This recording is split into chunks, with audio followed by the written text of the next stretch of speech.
सभी आदरणीय भाई बहनों को मेरा बहुत बहुत प्रणाम।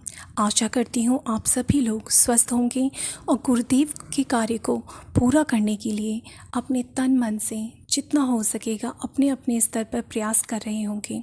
तो आज मैं फिर से आपके सामने गुरुदेव का एक संस्मरण सुनाने जा रही हूँ, लेकिन उससे पहले मैं आप सभी आदरणीय भाई बहनों से चाहूँगी कि आप सभी लोग मुझे सुझाव दें कि मैं गुरुदेव के संस्मरण ज़्यादा आप सबके सामने लाऊं या फिर गुरुदेव की पुरानी जो पुस्तकें हैं जो अनपब्लिश्ड हैं, जो पब्लिश नहीं हो पाई हैं, उनके कुछ जो अंश हैं वो मैं आप तक लाऊं, जो भी महत्वपूर्ण अंश हैं। तो जैसा भी आपका सुझाव होगा मेरे लिए बहुत महत्वपूर्ण होगा, ताकि गुरुदेव के जो भी विचार हैं, जो भी उनकी किताबों में छपा हुआ था या फिर जो भी उनके प्रवचन के अंश थे, वो ज़्यादा से ज़्यादा सही तरीके से सारे लोगों के पास पहुंच सकें। तो जैसा भी आपका सुझाव होगा मेरे लिए बहुत महत्वपूर्ण होगा। तो इन्हीं शब्दों के साथ आज मैं शुरू करती हूँ। आज मैं आपको सुनाने जा रही हूँ बिरला जी, जिन्होंने बिरला मंदिर भी बनवाया था, घनश्याम दास बिरला जी और परम पूज्य गुरुदेव। इन दोनों के बीच में थोड़ा सा वार्तालाप हुआ था भगवान को लेके। तो और भी कुछ बातें हैं, चलिए सुनते हैं।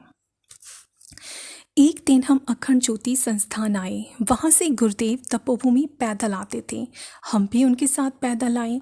उसी दिन घनश्याम दास बिरला तपोभूमि आए और गुरुदेव के पास बैठ गए। बिरला जी ने गुरुदेव से कहा, तपोभूमि में यज्ञ आदि का खर्च काफ़ी है, आचार्य जी आप चाहें तो हम भी आपकी मदद कर दें। गुरुदेव ने बिरला जी से कहा, आपको कौन देता है? बिरला जी बोले, हमको भगवान देता है। गुरुदेव ने कहा, भगवान से हमारी भी जान पहचान है, हम उनसे सीधे ही क्यों नहीं मांगे? बिरला जी सुनकर चुप हो गए। गुरुदेव का इतना ईश्वर विश्वास देखकर हम नतमस्तक हो गए। हमने सोचा कितने आत्मविश्वासी हैं गुरुदेव। तब से हमने भी निर्णय कर लिया कि किसी से मांगेंगे नहीं। जब कभी भी धन की आवश्यकता पड़ी है तब आप सब परिजनों से कर्ज ले लिया है और समय पर सारा पैसा लौटा भी दिया है, लेकिन किसी से मांगा नहीं है। इस प्रकार गुरुदेव अपने कार्यों के द्वारा दूसरों को शिक्षा देते थे। एक दिन क्या हुआ, गुरुदेव के साथ हम भी गायत्री तपोभूमि आए।